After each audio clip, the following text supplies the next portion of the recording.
Buenas noches, estimados compañeros y profesor. Mi nombre es Alexander Santamaría y en este momento, por medio de esta presentación, les voy a hablar sobre la simulación de Monte Carlo.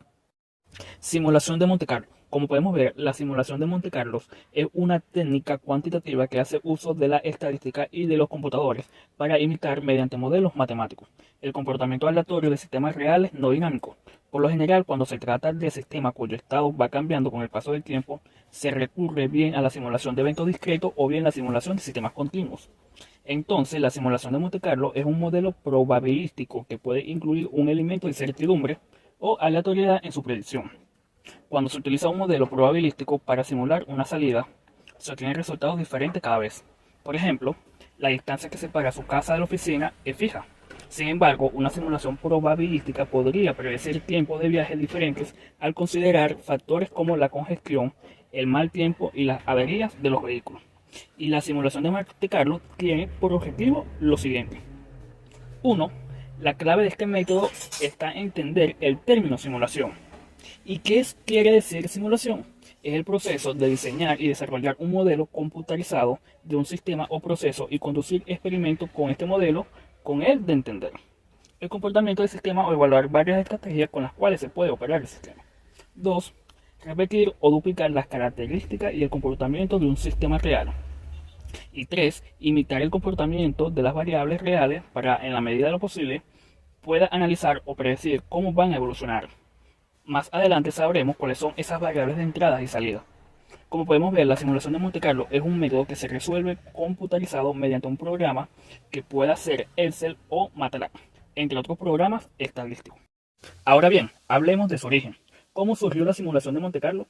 El método fue llamado así por el principal de Mónaco, por ser la capital del juego de azar, al tomar una ruleta como un generador simple de números aleatorios. El nombre y el desarrollo sistemático de los métodos de Monte Carlo datan aproximadamente de 1994, con el desarrollo de la computadora. El uso real de los métodos de Monte Carlo como una herramienta de investigación proviene del trabajo de la bomba atómica durante la Segunda Guerra Mundial. Este trabajo involucraba la simulación directa de problemas probabilísticos de hidrodinámica, concerniente a la difusión de neutrones aleatorios en material de fusión.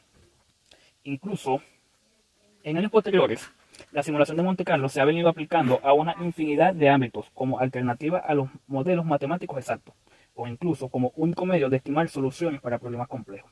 Así, en la actualidad es posible encontrar modelos que hacen uso de simulación en las áreas de informática, empresarial, económica, industrial e incluso social.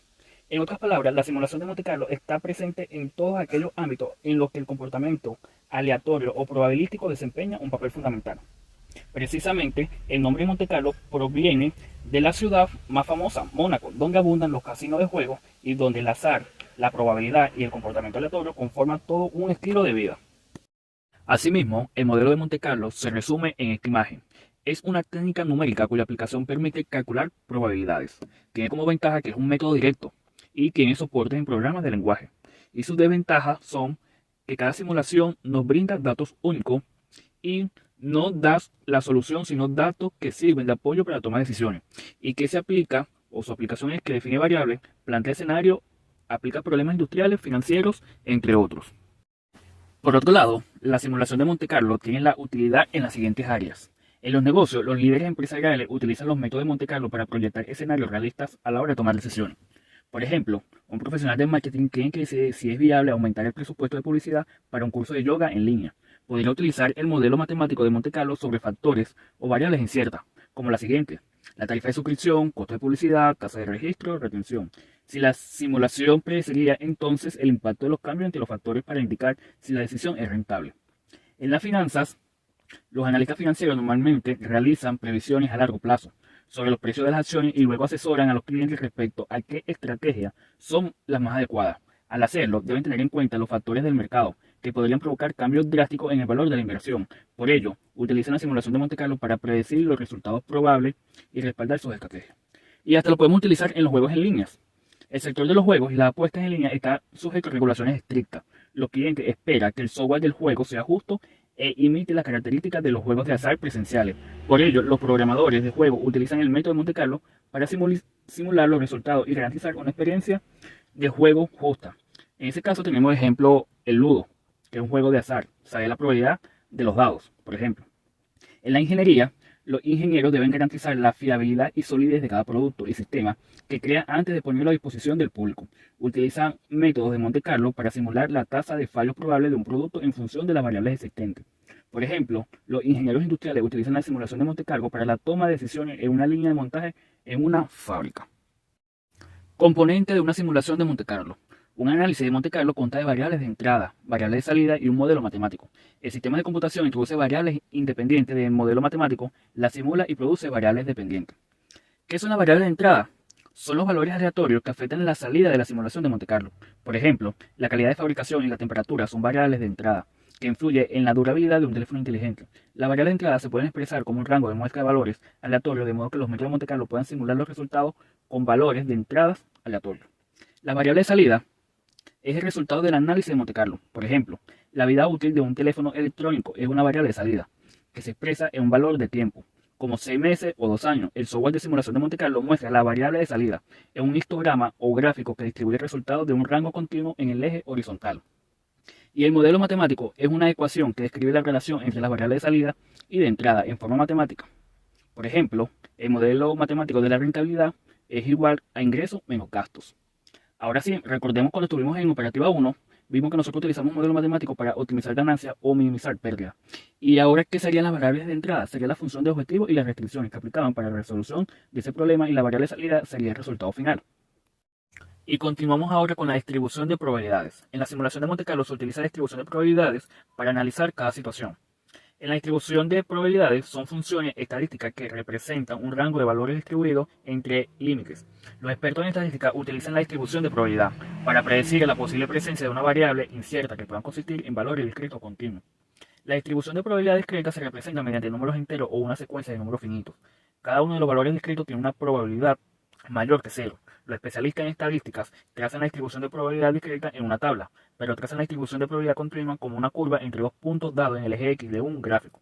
Los siguientes son tipos comunes de distribución de probabilidad que son una simulación de Monte Carlo que se puede modelar.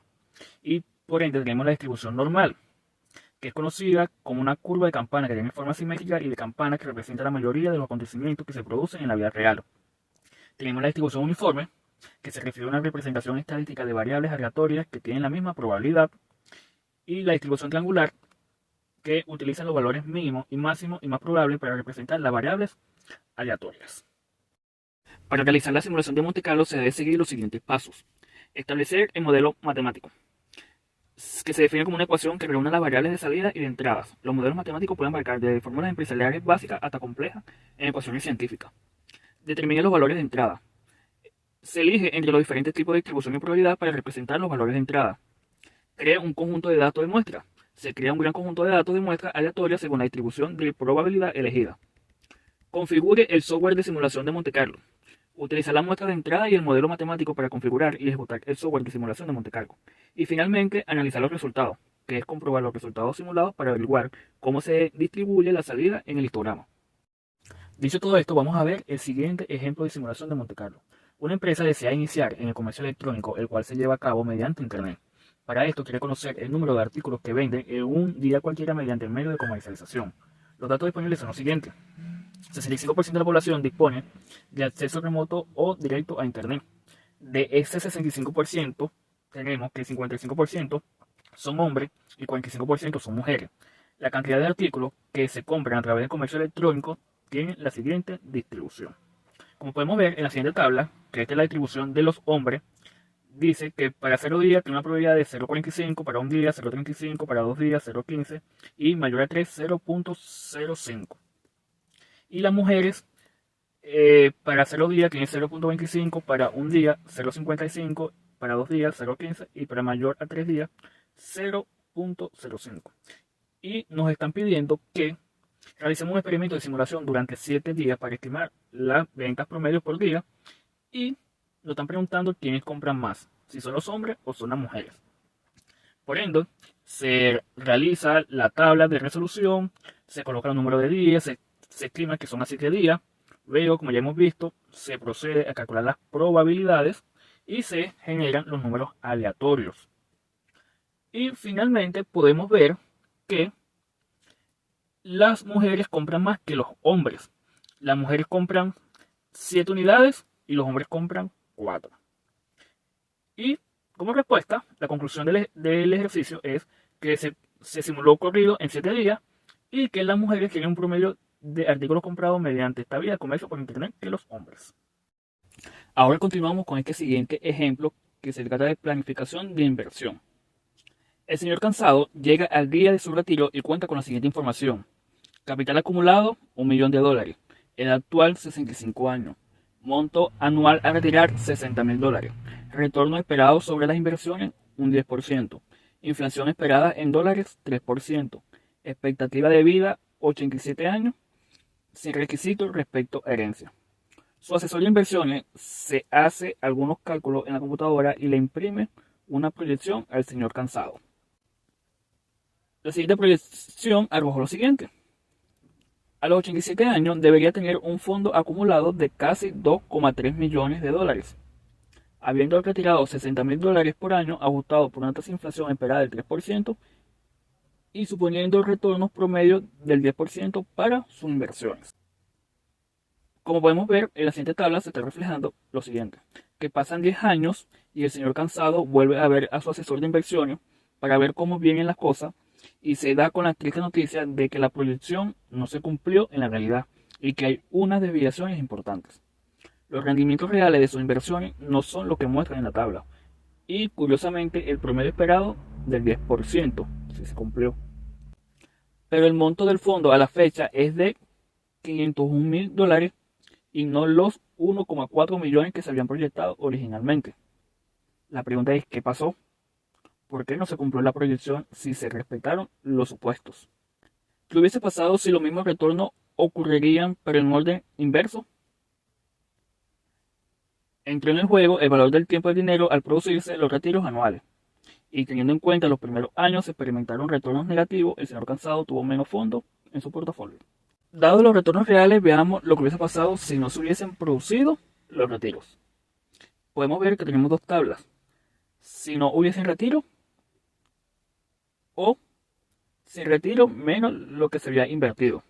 Y si se hacen los respectivos análisis mediante cálculos simulados y nos dice lo siguiente, hubiese dado lo mismo en cualquier caso porque el retorno promedio fue del 10% en ambos casos.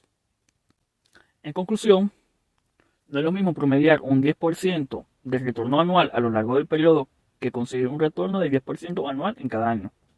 Aquí es donde la simulación de Monte Carlo puede ayudarnos, ya que nos permite pensar en términos de probabilidades y no de certeza para los retornos.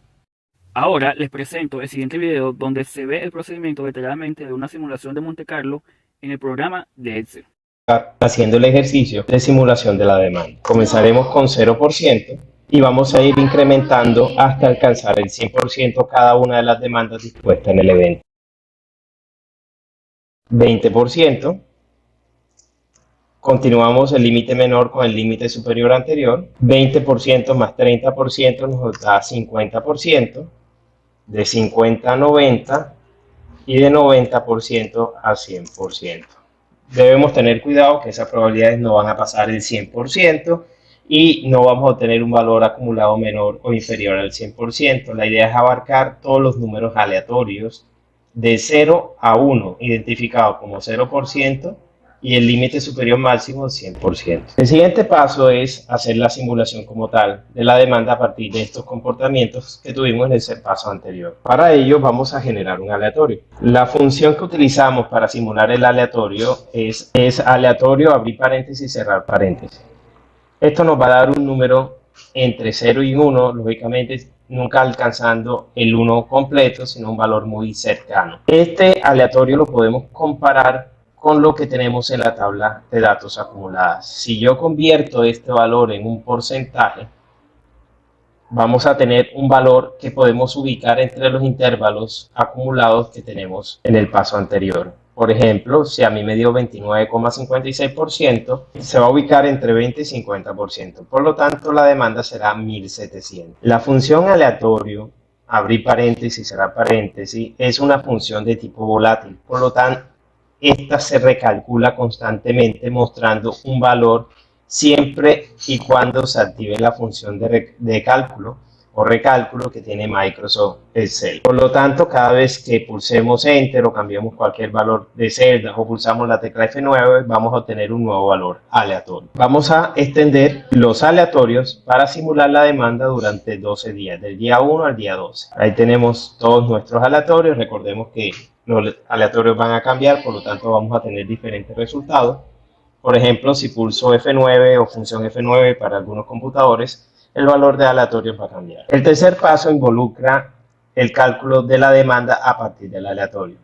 Recordemos, vamos a buscar cada aleatorio obtenido en su columna dentro de los intervalos de clase que se establecieron en el paso 2. De tal forma que así vamos a obtener la demanda que representa cada intervalo. Esto lo podemos hacer directamente en Microsoft Excel utilizando la función buscar-v. Con buscar-v vamos a relacionar el aleatorio con el intervalo de clase. Por ejemplo, 22,35 está ubicado entre 20 y 50%, por lo tanto la demanda es 1700. Los parámetros que vamos a utilizar en buscar-v serán siempre tres, empezando por valor buscado. El valor buscado para nosotros siempre va a ser el aleatorio, por lo tanto lo vamos a seleccionar. Punto y coma o coma, de acuerdo a lo que establezca este hint de la función. Aparece la matriz tabla. La matriz tabla corresponde a los porcentajes hasta llegar al último valor de la demanda. Por lo tanto, vamos a seleccionar toda esta tabla. Buscar-v solamente constata la primera columna. Es decir, la columna de límite superior que tenemos ubicada no va a ser necesaria. De todos modos, para no perdernos, hicimos el ejercicio con límite menor y superior. Para evitar ahora el momento de arrastrar que la función buscar-v y esa matriz nos cambie de valores de referencia de celda, vamos a fijarlo con F4, de tal forma que fijemos la celda origen y la celda final. El indicador de columna es que de la matriz tabla que yo tengo anteriormente señalada, voy a mostrar qué valores y en qué columnas se encuentran esos valores. Si observamos, esta matriz tiene tres columnas: límite menor, límite superior y demanda. Y como me interesa solamente la demanda, vamos a marcar 3, identificando la tercera columna. Cerramos paréntesis y obtenemos un valor. Recordemos que el aleatorio cambia. Ahora tengo 86,92% y este valor está entre 50 y 90%. Por lo tanto, lo que voy a mostrar de demanda va a ser 2100. Es lo que ustedes pueden observar aquí. Ya podemos arrastrar y vamos a tener una demanda que cambia. Cada vez que yo pulse F9 o haga un cambio en cualquier celda, voy a obtener valores diferentes. Existe una forma de congelar estos valores. La forma más sencilla es seleccionando los valores que yo tengo producto de la simulación de Monte Carlo, copiarlo y lo vamos a pegar como solo valores. Pegar como valores y de esta forma ya los valores no me van a cambiar. Me cambiará, en este caso el aleatorio, pero el valor de la demanda me queda fijo. Pasemos al ejercicio 2. Finalmente, para concluir, debemos destacar lo siguiente. La simulación de Monte Carlo es útil para establecer probabilidades y definir escenarios de actuación. El objetivo de este método no es el de brindar decisiones, sino apoyar a la toma de estas. Existen diversos programas de soporte para problemas complejos. Será cuestión del analista elegir aquel que se adecue mejor a sus necesidades. Gracias por su atención, espero que les haya gustado la presentación y me despido cordialmente. De igual forma, quedo atento a sus dudas e inquietudes.